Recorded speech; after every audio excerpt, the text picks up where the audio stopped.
వీళ్ళ ప్రయాణములో, ఇశ్రాయేలుల యొక్క యాత్రలో ఇంకా మిగిలింది ఒకే ఒక్క అడుగు దూరములో నిలబడ్డారంతే. నెక్స్ట్ ఇంకొక అడుగు వేస్తే ఆ దేశంలోకి వెళ్ళిపోతారు. పండ్లు తెచ్చారు, దానిమ్మ పండ్లు తెచ్చారు, ద్రాక్ష గెల తెచ్చారు, ఇవన్నీ తెచ్చి చూపిస్తున్నారు ప్రియమైన దేవుని వాళ్ళరా. అయితే వీళ్ళు చేస్తున్నటువంటి పని ఏంటో చూడండి, 28వ వచనం.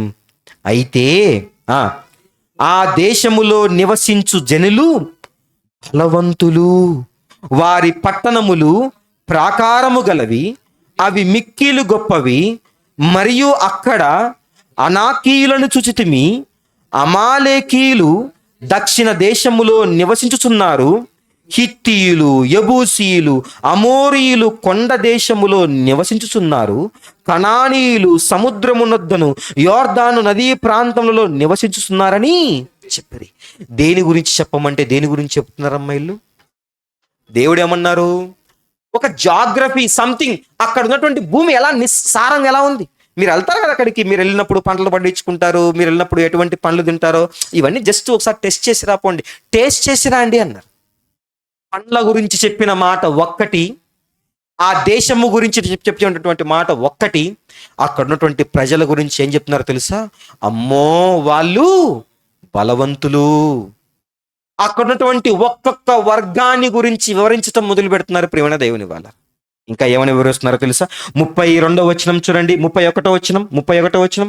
అయితే అతనితో కూడా పోయినటువంటి ఆ మనుష్యులు, ఆ జనులు మనకంటే బలవంతులు, మనము వారి మీదికి పోజాలమనిరి, మరియు వారు తాము సంచరించి చూచిన దేశమును గూర్చి ఇశ్రాయేలులతో చెడ్డ సమాచారము చెప్పి, మేము సంచరించి చూచిన దేశము తన నివాసులను భక్షించు దేశము, దానిలో మాకు కనబడిన జనులందరూ ఉన్నత దేహులు.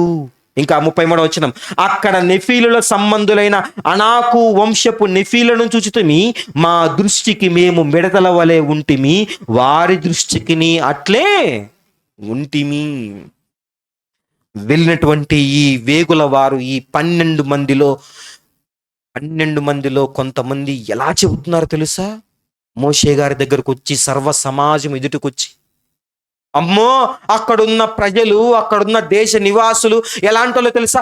నరమాంస భక్షకులు. అక్కడున్న నివసించే జనులను వాళ్ళే తినేవాళ్ళు. వాళ్ళు మేము ఎలా ఉన్నామో తెలుసా? వాళ్ళ దృష్టికి ఎలా ఉన్నామంట? మిడతల్లాగా ఉన్నామయ్యా. వాళ్ళ దృష్టికి అలాగే ఉన్నాం. పైగా మా దృష్టికి మేము మమ్మల్ని చూసుకున్నప్పుడు, వాళ్ళని చూసి మమ్మల్ని మేము చూసుకున్నప్పుడు మేము ఎలా ఉన్నామో తెలుసా? మేము కూడా మిడతల్లాగానే ఉన్నాం. అస్సలు ఆ దేశానికి మనము పోవద్దు, వాళ్ళ మీదికి యుద్ధానికి పోవద్దు, వాళ్ళ మీదికి వెళ్ళొద్దు అండి. అడుగు దూరములో ఆగిపోయిన ఈ ఇశ్రాయేలుల జనములో విశ్వాసము చెరిగిపోయి ఏమొచ్చిందో తెలుసా? భయం వచ్చింది ప్రియమైన దేవుని వాళ్ళరా. అవిశ్వాసము కూడగట్టుకుంది. దేవుడి మీద నమ్మకాన్ని పూర్తిగా కోల్పోయారు.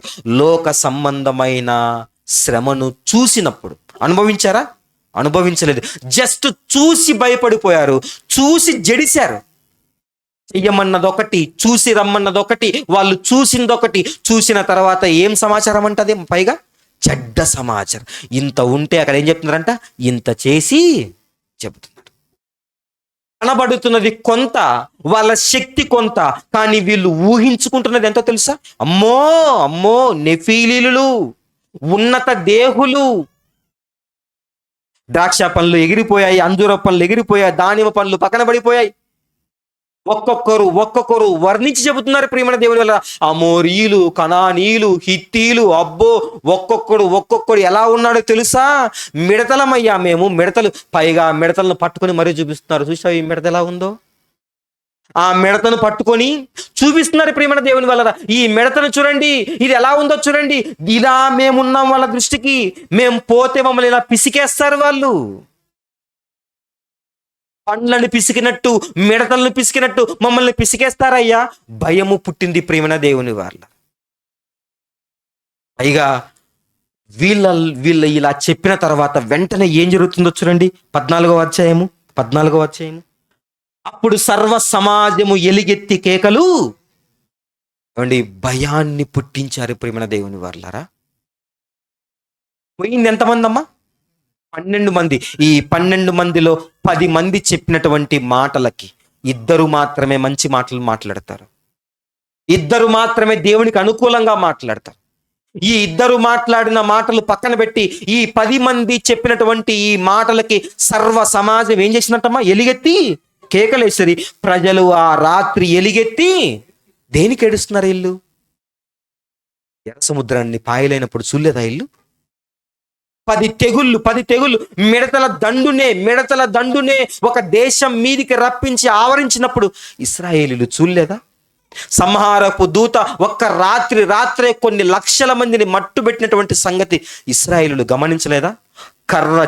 కర్రతో నదిని కొడితే నదంతా రక్తపు మడుగుగా మారిపోయిందే. ఇశ్రాయేలీయులు అప్పుడు చూడలేదా?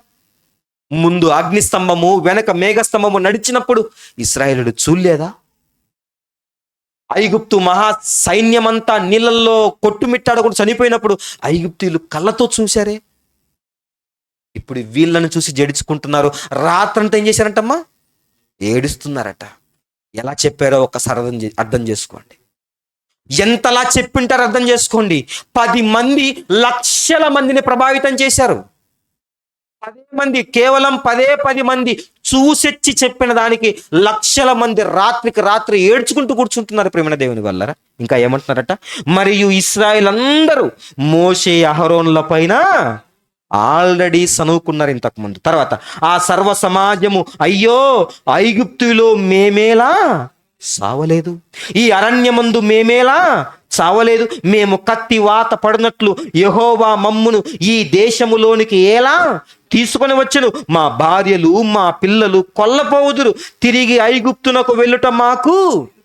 ఏమండి, ఏ దేవుడైతే ఈ దేశం మీకు శ్రేయస్కరం కాదు నాయన, ఈ దేశంలో మీరు బానిసలుగా మగ్గుతున్నారు, ఇక్కడే ఉంటే మీ జాతి అంతా అంతమైపోతుంది, చివరికి బానిసలుగా మారిపోతారు నాయన, రండిరా మీరందరూ నా పిల్లలు, మీకు ఒక మంచి దేశాన్ని ఇస్తానని దేవుడు తోడుండి కన్న పిల్లలను తీసుకొచ్చినట్లు, ఒక పక్షిరాజు తన రెక్కల మీద మోసుకొచ్చినట్లు, వాళ్ళ కాళ్ళకు చెప్పులు అరగకుండా, ఏమండి వాళ్ళ కాళ్ళకు మట్టి అంటకుండా, వాళ్ళ దుస్తులు నలిగిపోకుండా ఎంత బాగా తీసుకొచ్చాడే, కనాను దేశానికి ముందు పెట్టాడు. ఇంకా నెక్స్ట్ వెళ్ళిపోతారంతే. ఆ దేశాన్ని, ఆ దేవుణ్ణి పక్కన పెట్టి ఏమనుకున్నారో తెలుసా? మళ్ళీ మనం ఎక్కడికి వెళ్ళిపోదాం? ఈజిప్ట్కి వెళ్ళిపోదాం. వద్దు, అమ్మో అక్కడికి వెళ్ళడం కంటే ఎక్కడికి వెళ్ళిపోయినా మెటర్ అంటున్నారు వాళ్ళు. ఈజిప్ట్కి వెళ్ళిపోదాం, మనం మళ్ళీ పాత జీవితంలోకి వెళ్ళిపోదాం. ఏమండి, అంతవరకు సంపాదించుకున్న విశ్వాసం అంతా ఒక్క దెబ్బలో ఏమైపోయింది తెలుసా? కూలిపోయింది ప్రేమ దేవుని వల్ల. ఒక్క దెబ్బలో కూలగొట్టేసుకున్నారు. విశ్వాస భ్రష్టులుగా మారిపోయారు. ఎవరి వల్ల? 10 మంది చెడ్డ సమాచారము చెప్పటం వల్ల. ఏమండి, ప్రపంచములో 2 రకాల మనుష్యులు. విశ్వాసాన్ని పోగొట్టుకునే వాళ్ళు కొంతమంది అయితే, వాళ్ళు పోగొట్టుకునేది కాకుండా ఎదుటి వారి విశ్వాసాన్ని కూడా ఏం చేస్తారో తెలుసా? దెబ్బ తినేస్తారు, చెరిపేస్తారు ప్రేమ దేవుని వల్ల. నువ్వు చెడిపోయావు. ఎలాగూ నీ విశ్వాసము చెడిపోయి అదిరిపోతున్నావు, బెదిరిపోతున్నావు, మళ్ళీ పాత జీవితంలో కలిసిపోయావు. నీతో పాటు 10 మందిని ఎందుకు అయ్యా లాక్కెళ్తున్నావు? విశ్వాస భ్రష్టుడు ఇదిగోండి చెరిపేటువంటి పురుగుతో సమానం ప్రియమైన దేవుని వాళ్ళ. చెడపకురా చెడేవు. వీడు చెడిచేవాడు, వీడు చెడిపోయిన వాడు, మళ్ళీ ఇతరులను చెడిపేవాడు. 10 మంది ఎన్ని లక్షల మందిని చెరిపారు చూడండి ఒక్కసారి. ఎన్ని లక్షల మందిని 10 మంది చెరిపేశారు. పైగా ఏమనుకుంటున్నారో తెలుసా? దేవుడికి ఎందుకు అంత బాధ కలిగిందో చూస్తే వారి మాటల్లో ఎంత అవిశ్వాసం కట్టబడిందో తెలుసు. చూడండి నెక్స్ట్ మాట, 4వ వచనం. వారు మనము నాయకుణ్ణి ఒకని నియమించుకొని ఐగుప్తునకు తిరిగి వెళ్ళుదుమని ఒకనితో ఒకడు, ఏమంట, మోషే వద్దట, అహరోను వద్దట. ఎవరంట మళ్ళా కావాల్సిన వాళ్ళకి? మనం వేరే నాయకుని ఎంచుకుందాం పదండి. పార్టీలు మార్చినంత ఈజీగా దేవుని నాయకత్వాన్ని వదిలిపెడుతున్నారు ప్రేమ దేవుని వల్ల. విశ్వాసము పోయింది, పూర్తిగా విశ్వాసం పోయింది. ఒక్క అడుగు దూరములో విశ్వాసాన్ని చెడగొట్టుకున్నారు. ఒక్క అడుగు దూరములో కనాను దేశంలోనికి ప్రవేశించడానికి ఇంకా మరికొద్ది రోజుల సమయంలో ఎన్నో శ్రమలు దాటుకొని వచ్చారు. దాటుకొని వచ్చి విశ్వాసాన్ని కాపాడుకుంటూ వచ్చిన వాడు చివరికి ఒకే ఒక్క దెబ్బకి విశ్వాసాన్నంతా పోగొట్టుకొని తిరిగి మళ్ళీ లోక జీవితంలోనికి వెళ్ళిపోయడానికి సిద్ధపడుతున్నారు. ప్రియమైన దేవుని వలన మనకు ఒక నాయకుడిని ఏర్పాటు చేసుకుందాం. ఈ మోషే, ఈ అహరోన్లు ఎలాగో మనతో రారు. వీళ్ళు రావని, వీళ్ళు వెళ్ళిపోని, మనం మాత్రం సేఫ్గా మళ్ళీ కావాలంటే ఐగుప్తు దేశానికి వెళ్ళిపోదాం, ఐగుప్తు బానిసలుగా బతుకుదాం. ఏమండి, ఒకసారి ఆలోచించండి. ఎలా వెళ్ళిపోదాం అనుకున్నారు? అడ్డుగా ఏమొస్తుంది తెలుసా? ఏమొస్తుంది అడ్డుగా? ఏమొస్తుంది? ఎర్ర సముద్రం వస్తుంది కదా. ఇప్పుడు తెలుస్తాడా దేవుడు? ముంచడు మళ్ళీ. ఎలా దాటిపోదాం అనుకున్నారు వీళ్ళు? వీళ్ళ దృష్టికి ఏమండి దేవుడు చేసిన ఆశ్చర్యక్రియలన్నింటినీ మర్చిపోయారు. అప్పుడు ఏదో నడుచుకుంటూ వచ్చేసాం కదా, ఇప్పుడు కూడా హాయిగా నడుచుకుంటూ వెళ్ళిపోవచ్చు అనుకున్నారు. అక్కడ ఏముంది? ఎర్ర సముద్రం ఉంది. దాటుకుంటూ వెళ్ళిపోవచ్చు, ఈదుకుంటూ వెళ్ళిపోవచ్చు అనుకుంటున్నారు. ప్రేమ దేవుని వాళ్ళ మర్చిపోయారు. మతి పోయింది, విశ్వాసం పోయింది, దేవుడంటే భయం పోయింది, దేవుడంటే భక్తి పోయింది. పూర్తిగా భ్రష్టుల కింద మారిపోయారు. అయితే ఇద్దరు లేస్తున్నారు ప్రేమ దేవుని వాళ్ళారా. ఆ ఇద్దరు ఏం మాట్లాడుతున్నారో చూడండి. 6వ వచనం, ప్రియమైన దేవుని వాళ్ళారా, 6వ వచనం. అప్పుడు దేశమును సంచరించి చూచిన వారిలో నుండి నూను కుమారుడగు యెహోషువాయు, యెఫున్నె కుమారుడగు కాలేబును బట్టలు చింపుకొని ఇశ్రాయేలీల సర్వ సమాజముతో మేము సంచరించి చూసిన దేశము మిక్కిలి మంచి దశ. ఇంతగా కలవరపరుస్తున్నటువంటి ఈ జనాంగం అంతట్లో ఇంత భయపడుతున్నారు, ఇంత గగ్గోలు పెడుతున్నారు, రాత్రికి రాత్రంతా కేకలేసి ఏడుస్తున్నారు. అయినా ఇద్దరికి మాత్రం ఏం చెదరలేదో తెలుసా? విశ్వాసము చెదరలేదు. దేవుడి పక్షాన్ని నిలబడుతున్నారు వాళ్ళిద్దరు. అయ్యా, ఎందుకు అంత భయపడుతున్నారు అయ్యా మీరు? ఎందుకు టెన్షన్ పడుతున్నారు? తమ బట్టలు చించేసుకున్నారు ప్రియమైన దేవుని వాళ్ళ. తమ బట్టలు చించేసుకొని వారు చూపించినటువంటి అవిధేయతకి తమకు తాము శిక్ష వేసుకుంటున్నారు. తమ బట్టలు చించేసి పక్కన పడేసి ఏమనుకుంటున్నారు అయ్యా మీరు? ఆ దేశము మిక్కిలి మంచి దేశం అయ్యా, అది మంచి దేశం. అది ఇంకా ఏమంటున్నారు తెలుసా? ఇశ్రాయేలీల సర్వ సమాజముతో మేము సంచరించి చూచిన దేశం మిక్కిలి మంచి దేశము. యెహోవా మన యందు ఆనందించిన ఎడల ఆ దేశములో మనలను చేర్చి దానిని మనకిచ్చును. అది పాలు తేనెలు ప్రవహించు దేశము. మెట్టుకు మీరు యెహోవా మీద తిరగబడకండి, ఆ దేశ ప్రజలకు భయపడకండి, వారు మనకు ఆహారమగుదురు. ఏంటమ్మా? ఆహారమగుతారు మనకు వాళ్ళు. వాళ్ళేమన్నారు 10 మంది? అమ్మో, వాళ్లకు మేమే ఆహారం అయిపోతాం, మేము మిడతలము, మమ్మల్ని నలిపేస్తారనుకున్నారు వీళ్ళు. కానీ వీళ్ళిద్దరు ఏం చెప్తున్నారు తెలుసా? వాళ్ళందరూ ఎవరైతే మనము వాళ్ళ దృష్టికి మిడతలా కనబడుతున్నామో, వాళ్ళందరూ ఎవరైతే ఉన్నత దేహులు అనుకుంటున్నారో, ఎవరైతే గొప్పగా వాళ్ళనుకుంటున్నారో, వాళ్ళందరూ మనకేమైపోతారో తెలుసా? ఆహారం అయిపోతారు. మన పంటి కింద నలిగిపోతారయ్యా వాళ్ళు. ఎందుకు భయపడుతున్నారు మీరు? ఏమండి, ఇద్దరు ఎలుగెత్తి గొప్పగా కేకలేసుకుంటూ బట్టలు చింపుకుంటూ ఎంత చెప్పినా ఈ 10 మంది చెప్పిన చెడ్డ సమాచారం ముందు వీళ్ళిద్దరి విశ్వాసం నిలవలేదు ప్రియమైన దేవుని వాళ్ళారా. ఏమండి, లోకం అంతే కదండి. అబద్ధానికి, అసత్యానికి ఎక్కువ శాతం లొంగిపోతుంది. సత్యం ఎంత అరిచినా, సత్యము ఎంత గొప్పగా గట్టిగా మాట్లాడినా, సత్యము ఎంత ప్రభావం చూపినా దాని ప్రభావము ప్రజలు అంత తొందరగా స్వీకరించరు. అందుకే సత్యం ఎక్కడికి కేకలేస్తుందంటమ్మా? సంత వీధులలో కేకలేస్తుందంట. అబద్ధము ఇదిగో ఏంటమ్మా, నిజము గడప దాటేలోపు అబద్ధము ఊరు మొత్తం సంచరించి వచ్చేస్తుందట. ఈ చెడ్డ సమాచారము ఇదిగో వీళ్ళు చెప్పినటువంటి, ఇద్దరు చెప్పినటువంటి ధైర్యపు మాటలు 10 మందికి చేరే లోపే వీళ్ళు చేసినటువంటి చెడ్డ సమాచారం అంతా 25 లక్షల మందికి చేరిపోయింది. భయపడిపోతున్నారు, ఒక్కొక్కరొకరు భయపడిపోతా వీళ్ళిద్దరూ చెప్పినటువంటి ఈ మాటలకు కూడా భయపడి ఏమంటున్నారో తెలుసా? ఏమంటున్నారో చూడండి. యెహోవా మనకు తోడయున్నాడు, వారికి భయపడకడనిది ఆ సర్వ సమాజము వారిని రాళ్లతో కొట్టి చంపవలనగా. ఏమనుకుంటున్నావురా నువ్వు? వాళ్ళని చూసావా నువ్వు అని మళ్ళీ ఈ యెహోషువ, కాలేబును వీళ్ళను కూడా ఏం చేయాలనుకుంటున్నారు తెలుసా? చంపాలనుకున్నారు ప్రియమైన దేవుని వాళ్ళ. ఏమండి, దేవుడి శక్తిని నమ్మినటువంటి ఈ ఇద్దరి యొక్క విశ్వాసం అలా నిలుచుకుంది. దేవుడి శక్తిని నమ్మక అవిశ్వాసులయ్యి విశ్వాసాన్ని పక్కన పెట్టి వారికి భయపడి అవిధేయతను చూపుతూ ఎదిరించి తిరిగి మళ్ళీ ఐగుప్తు దేశానికి వెళ్ళిపోదాం అనుకున్నటువంటి వీరి బ్రతుకులు ఏమయ్యాయో తెలుసా? అరణ్యాల్లో రాలిపోయాయి ప్రియమైన దేవుని వాళ్ళరా. అప్పుడు దేవుడి ప్రత్యక్షత మొదలైంది. ఇంకా నెక్స్ట్ డే కనాను దేశానికి వెళ్ళిపోతాము. ఏదైతే దేవుడు ఆశపడి ఈ జనాంగానంతటికి ఒక దేశాన్ని ఇస్తానని ఆలోచించుకున్నాడో, మళ్ళీ ఆ దేవుడు దిగిపోయి ఏం మాట్లాడుతున్నాడో తెలుసా?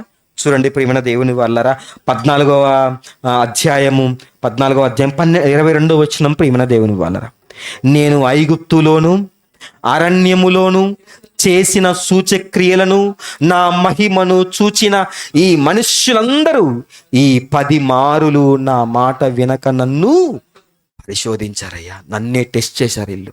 పైగా కాగా వారి పితరులకు ప్రమాణ పూర్వకముగా నేనిచ్చిన దేశమును వారు చూడరు. నన్ను అలక్ష్యము చేసిన వారిలో ఎవ్వరును దానిని చూడరు.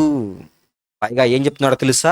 చివరికి ఈ దేవుడే 25వ వచనం, అతని సంతతి వారు దాన్ని స్వాధీనపరుచుకుందురు. అమాలేకీలను కనానీయులను ఆ లోయలో నివసించుతున్నారు. రేపు మీరు తిరిగి ఎర్ర సముద్రపు మార్గముగా అరణ్యమునకు పోండి. నాయనా, మీకు మాత్రం ఈ దేశము లేదు, మీరు వెళ్ళిపోండి, మీకు అవకాశం లేదురా. ఏమండి, మోషే అహరోనులు ఈ సమాజం ఎదుట సాగిలపడి దేవుడు వాళ్ళని శిక్షించడానికి దిగిపోతే మోషే అహరోనులు భయపడిపోయి ఎక్కడ ఈ 25 లక్షల మందిని చంపేస్తాడేమోనని, అయ్యా వీళ్ళని చంపద్దయ్యా, దయచేసి వద్దయ్యా, ఇంత నువ్వు ప్రయాసము చేసి అక్కడి నుంచి ఎన్నో అద్భుతాలు చేసి వాళ్ళని తీసుకొచ్చినందుకు చంపడానికా, వద్దయ్యా అని బతిమలాడితే అప్పుడు దేవుడు మాట్లాడుతున్న మాట, వీళ్ళకు మాత్రం ఈ దేశము ఇవ్వనరా, వెళ్ళిపోండి. మీరు తిరిగి ఎక్కడికి వెళ్ళిపోతారో తెలుసా? మళ్ళీ ఎర్ర సముద్రం వైపు వెళ్ళిపోండి, చస్తే అక్కడ మునిగి సావండి, లేదా ఆ అరణ్యము చుట్టూ తిరగండి. కానీ 2 మాత్రమే వస్తారు ఈ దేశంలోనికి. ఎవరమ్మా 2?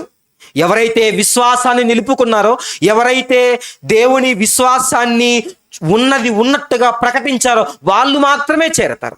ఎవరైతే విశ్వాసాన్ని కొనసాగించారో, ఈ యాత్రలో విశ్వాసాన్ని కోల్పోకుండా కొనసాగించారో వాళ్ళు మాత్రమే ఆ దేశంలోనికి వెళ్తారు. ఎవరమ్మా 2? కాలేబు, యెహోషువ. ఈ కాలేబు ఎటువంటి వాడో తెలుసా? ఈ కాలేబు ఏం చేశాడో తెలుసా? దేవుడు సాక్ష్యం ఇస్తున్నాడు ప్రియమైన దేవుని వలన. ఎవరికైతే దేవుడు ఆ దేశాన్ని ఇవ్వాలనుకుంటున్నాడో, దేవుడు వాగ్దానం చేసినటువంటి దేశాన్ని ఇవ్వాలనుకుంటున్నాడో వాళ్ళకి ఎటువంటి మనసు ఉండాలో తెలుసా? చూడండి ప్రియమైన దేవుని వలన 14వ అధ్యాయము 24వ వచనం. ప్రియమైన దేవుని వలన, నా సేవకుడైన కాలేబు మంచి మనస్సు కలిగి పూర్ణ మనస్సుతో నన్ను అనుసరించిన హేతువు చేత అతడు పోయిన దేశములో అతనిని, ఏం మనసు అంటమ్మా? పూర్ణ మనస్సుతో నన్ను అనుసరించాడు. మంచి విశ్వాసం.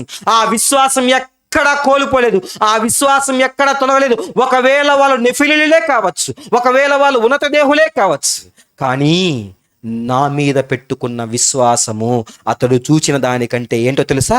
శక్తివంతమైనది, దృఢంగా నిలవబడింది. అందుకే ఈ యాత్రలో అతని విశ్వాసాన్ని కాపాడుకున్నాడు కాబట్టే ఆ దేశములోనికి ఇతన్ని పంపిస్తాను అన్నాడు. మిగిలిన వారందరి పరిస్థితి ఏమైందో తెలుసా ప్రేమ దేవుని వాళ్ళరా? చూడండి 35వ వచనం. మీ శవములు ఈ అరణ్యములో, 33వ వచనం, క్షమించండి 33వ వచనం, మీ శవములు ఈ అరణ్యములో క్షయమగు వరకు మీ పిల్లలు ఈ అరణ్యములో 40 ఏండ్లు తిరుగులాడుచు మీ వ్యభిచార శిక్షను భరించెదరు.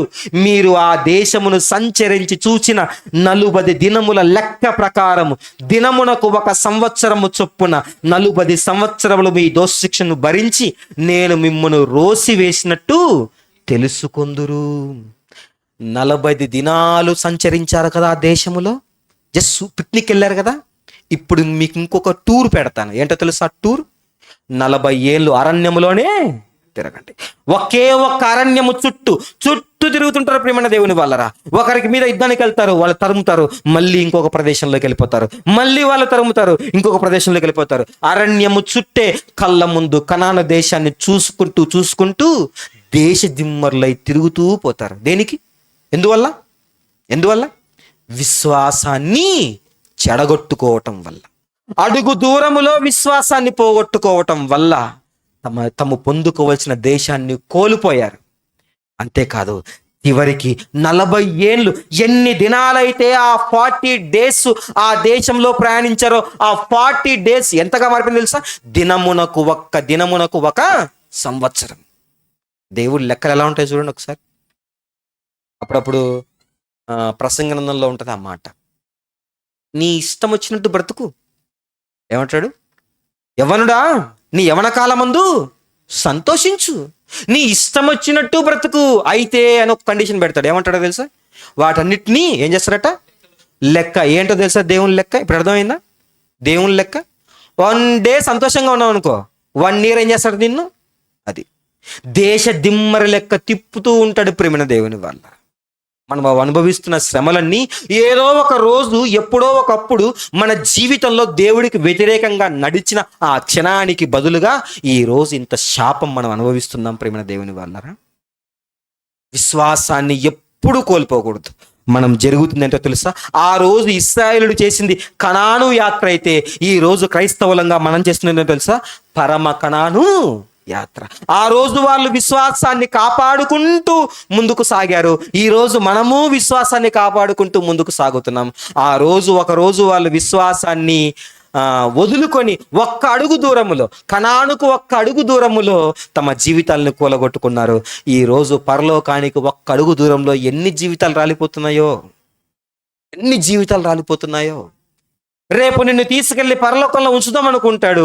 ఈ రోజు నువ్వు అవిధేయంగా గడుపుతావు. ఈ రోజు నిన్ను నిలబెట్టి ఏం చేస్తాడో తెలుసా? తిరుగు, దేశ దిమ్మరి లెక్క తిరుగు. ఎందుకు తెలుసా నాయనా? నువ్వు అవిశ్వాసిగా మారిపోయావు. అందుకే అంటాడు హెబ్రీయులకు రాసిన పత్రిక 3వ అధ్యాయం, చూడండి ఆ చివరిగా ఆ మాట చూసుకుందాం. హెబ్రీయులకు రాసిన పత్రిక 3వ అధ్యాయం 12వ వచనం చూడండి. ప్రియమైన దేవుని వాళ్ళ, హెబ్రీయులకు రాసిన పత్రిక 3వ అధ్యాయం 12వ వచనం. అమ్మ చదవండి.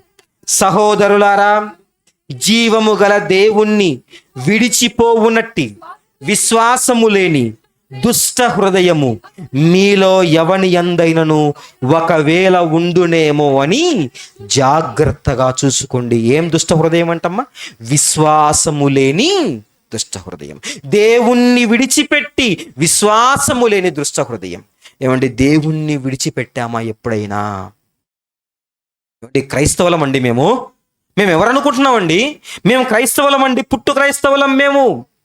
మా చేతుల్లో బైబిల్ ఉంది, మాకు ఒక సంఘం ఉంది, మేము ప్రతి దినము ప్రార్థిస్తాం, ప్రతి దినము బైబిల్ చదువుకుంటాం. ఇశ్రాయేలు కూడా చేసింది కూడా అదే. వాళ్ళు అర్పించిన బలులు మనం కూడా అర్పించలేదు. కానీ విశ్వాసము, హృదయ అంతరంగాలలో ఉండే విశ్వాసం విషయంలో జాగ్రత్త కలిగి ఉన్నామా లేదా అన్నదే ప్రశ్న.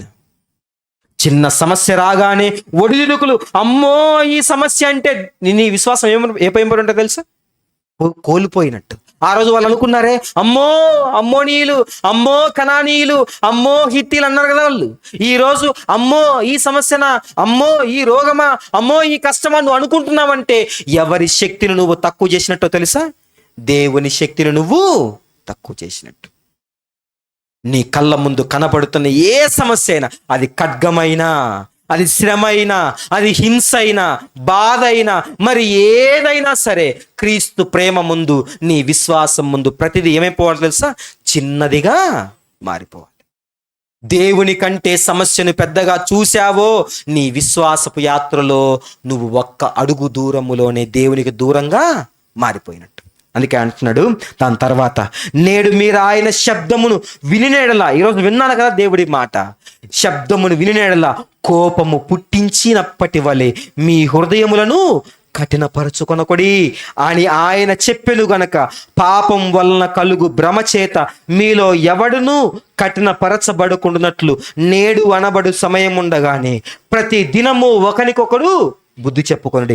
ఏలయనగా మొదటి నుండి మనకున్న దృఢ విశ్వాసము అంతము మట్టుకు గట్టిగా చేపట్టిన ఎడలనే క్రీస్తులో పాలేవారు. ఆ పరమ కనాను యాత్రలో, ఆ పరమ కనానులోనికి నువ్వు ప్రవేశించాలి అనంటే, ఆ పరలోకంలోనికి, ఆ వాగ్దానం గల దేశంలోనికి నువ్వు ప్రవేశించాలి అనంటే, నీ విశ్వాసాన్ని ఏం చేయాలో తెలుసా? దృఢముగా గట్టిగా పట్టుకోవాలి. అందుకే పౌలు గారు అంటాడు, నా విశ్వాసాన్ని కాపాడుకుంటుని, నా పరుగును కళముట్టించాను, కనానులోనికి ప్రవేశించేంత వరకు పరుగును ఎక్కడా ఆపట్లేదు. ఎన్ని కష్టాలు వచ్చినా, కత్తి ఎదురుగా వచ్చినా కత్తికి ఎదురెళ్ళి పరిగెట్టాడే కానీ కత్తిని చూసి ఎక్కడా భయపడలేదు ప్రేమణ దేవుని వల్ల. కొరడా ఎదురొస్తే వీపును చూపించి కొట్టించుకొని పరిగెత్తాడే కానీ ఎక్కడా ఆగలేదు ప్రేమణ దేవుని వాళ్ళరా. ఓడ పగిలితే ఎందుకయ్యా ఈ జీవితం అనుకోలేదు ప్రేమణ దేవుని వాళ్ళరా. రాత్రికి రాత్రి సముద్రములో గడిపాడే కానీ ఎప్పుడు దేవుని యందు విశ్వాసాన్ని కోల్పోలేదు. ఎక్కడ తన జీవితంలో కోల్పోలేదు ప్రియమైన దేవుని వాళ్ళరా. మరణపు అంచుల దాకా వెళ్ళాడు కానీ తన జీవితంలో ఎక్కడ విశ్వాసాన్ని కోల్పోలేదు. నా విశ్వాసాన్ని నేను కాపాడుకున్నాను. అందుకే ఇప్పుడు నాకేముందో తెలుసా? ఏముందో తెలుసా? నా కొరకు నీతి కిరీటం ఉంచబడి ఉన్నది. విశ్వాస యాత్రలో కోల్పోకూడదన్నది ఏంటంటే ముఖ్యంగా విశ్వాసాన్ని అస్సలు కోల్పోకూడదు. దేవుడికి నచ్చదు ప్రియమైన దేవుని వాళ్ళ. వాళ్ళని ఏమన్నాడో తెలుసా? ఆ మాటను బట్టి వ్యభిచారులు అన్నాడు ప్రియమైన దేవుని వాళ్ళరా. నా మీద నమ్మకం పెట్టుకోకుండా, నన్ను నమ్మకుండా, నా మీద ఆధారపడకుండా, నువ్వు ఎవరినో చూసి భయపడి దేని మీదో ఆధారపడుతూ మళ్ళీ ఐగుప్తు దేశానికి వెళ్ళిపోదాం అనుకుంటున్నావే, నువ్వు ఎవరివో తెలుసా? నువ్వు ఒక వ్యభిచారివి అన్నాడు. ఎంత బాధ కలిగితే, ఎంత ప్రేమిస్తే ఆ మాట అంటాడో తెలుసా దేవాది దేవుడు? ఈరోజు నిన్ను నన్ను చూసి విశ్వాస భ్రష్టులుగా మారిపోద్దు అని పలుకుతున్నాడు ప్రేమణ దేవుని వాళ్ళ. అందుకే అంటున్నాడు ఇంకా, ఎవరి మీద 40 ఏండ్లు ఆయన కోపగించెను, పాపము చేసిన వారి మీదనే కదా వారి శవములు అరణ్యములో రాలిపోయిను. 18వ వచనం, తన విశ్రాంతిలో ప్రవేశింపరని ఎవరిని గూర్చి ప్రమాణము చేసెను, అవిధేయులైన వారిని గూర్చియే కదా. కాగా అవిశ్వాసము చేతనే వారు ప్రవేశింపలేకపోయిరని గ్రహించుకొనుచున్నాము. దేనివల్ల గ్రహించలేదయ్యా? దేనివల్ల వాళ్ళు వెళ్ళలేదయ్యా అంటే కేవలం ఒకే ఒక్క దాని వల్ల అంట. నువ్వేదో గొప్ప గొప్ప పనులు చేయడం వల్ల కాదు పరలోక రాజ్యానికి వెళ్ళవు. నువ్వు దేవుని పనులు చేస్తున్నా, నేను దేవుని కోసం ఇంత ఇస్తున్నాను, దేవుని సేవ ఇంత తెస్తున్నాను, దీనివల్ల నువ్వు పరలోక రాజ్యానికి వెళ్ళవు. దానికంటే ముందుగా నీ హృదయంలో ఒకటి గూడు కట్టుకొని ఉండాలి. ఏంటో తెలుసు? అది విశ్వాసం, విధేయత, విశ్వాసం, దేవుడి పట్ల నమ్మకం. విశ్వాసము లేకుండా కొంతైనా అల్ప విశ్వాసము వచ్చిందా నీ మనసులోనికి, నువ్వు ఎంత దేవుని పని చేసినా దేవుడు ఏమంటా తెలుసా? నువ్వు ఒక వ్యభిచారివిరా, నిన్ను మాత్రం పరలోకానికి రాని. నువ్వు తిరుగు, దేశ దిమ్మరివై తిరుగు. ఆ రోజు వాళ్ళు 40 ఏండ్లకు కనానీయులకు, పెరిజ్జీలకు, వాళ్ళకందరికీ అప్పగించాడు. ఈ రోజు నిన్ను నన్ను నిత్యము కలకాలం కాలే నరకాగ్నికి అప్పగించాలని అనుకుంటున్నాడు ప్రేమణ దేవుని వల్ల. వద్దు, విశ్వాసాన్ని ఎప్పటికీ కోల్పోవద్దు.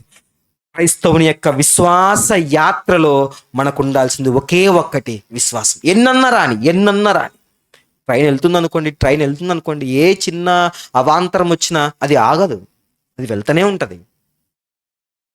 పట్టాల మీద, తాను నిర్దేశించినటువంటి పట్టాల మీద అలా వెళ్తూనే ఉంటుంది ప్రేమణ దేవుని వల్ల. ఏదో చిన్న జీవి కోసమో ఏదో ఒక దానికోసం అది ఆగదు, అది అలా వెళ్తానే ఉంటుంది. విశ్వాసపు యాత్రలో నిన్ను ఇబ్బంది పెట్టే ఏది వచ్చినా నువ్వు ఆగద్దు, నువ్వు అలా వెళ్తూ ఉండు. దేవుడి యందు విశ్వాసం కలిగి ఉండు. పరమ కనానులో దేవుడు నిన్ను ప్రవేశించేలా నీ విశ్వాసాన్ని కనపరచు. అటువంటి గొప్ప విశ్వాసము మన విశ్వాస యాత్రలో, ఈ పరమ కనాను యాత్రలో దేవుడు మనకును మన సంఘముకు అంతటికి దయచేయనుగాక. ఆమేన్. కళ్ళు మూసుకోండి, ప్రార్థన చేసుకుందాం. మహోన్నతుడా, మా కన్న తండ్రి, మరొకసారి మీ ఘనమైన పాదములకు స్తుతులు చెల్లిస్తున్నాం నాయన. తండ్రి, ఒకనాడు ఇశ్రాయేలీయుల యొక్క చరిత్ర, వారి యొక్క యాత్ర ఈరోజు మా అందరికీ గుణపాఠంగా మారింది నాయన. నిజమే తండ్రి, అవిశ్వాసము వలన మాత్రమే వారు కనానులోనికి ప్రవేశించలేకపోయారు. ఈరోజు మేము కూడా తండ్రి, ఎంతోమంది మాలో కూడా నాయన పరలోకానికి అడుగు దూరంలో నిలిచి అవిశ్వాసాన్ని కనపరిచి తమ జీవితాలను నాశనం వైపుకు నడిపించుకుంటున్న వాళ్ళు ఎంతోమంది ఉన్నారు తండ్రి. మేము ఈరోజు ఈ శబ్దము మాకు వినపడింది, బుద్ధి తెచ్చుకుంటున్నాం నాయన. ఇక ఎన్నడూ తండ్రి విశ్వాసం విషయంలో రాజీ పడని వారంగా, మొహమాటము లేని వారంగా, ఎప్పటికీ తండ్రి మేము విశ్వాసమును దృఢముగా చేపట్టుకొని ముందుకు సాగిపోయే మంచి మనస్సును మా అందరికీ ప్రసాదించమని ప్రాధేయపడుతున్నాం. అదేవిధంగా తండ్రి, పూర్ణ మనస్సుతో పూర్ణ విశ్వాసముతో మిమ్మల్ని ఆరాధించే చక్కని మనస్సును మా అందరికీ ప్రసాదించండి తండ్రి. వినబడిన ప్రతి మాట తండ్రి నాయన మా హృదయాల్లో పదిలం చేసుకొని బహు జాగ్రత్త కలిగి, బహు విశేష జాగ్రత్త కలిగి విశ్వాసాన్ని కడవరకు కాపాడుకునే మంచి మనస్సును మా అందరికీ ప్రసాదిస్తారని ప్రాధేయపడుతూ, ఇక తండ్రి జరగబోతున్నటువంటి బల్ల ఆరాధనలో తండ్రి మీరే తోడుగా నీడగా ఉండి నడిపిస్తారని ప్రాధేయపడుతూ, యేసుక్రీస్తు ప్రభుల వారి యొక్క ఉన్నతమైన నామమున ఈ ప్రార్థన అడిగి వేడుకుంటూ సమర్పిస్తున్నాం తండ్రి. ఆమేన్. అందరికీ వందనాలండి.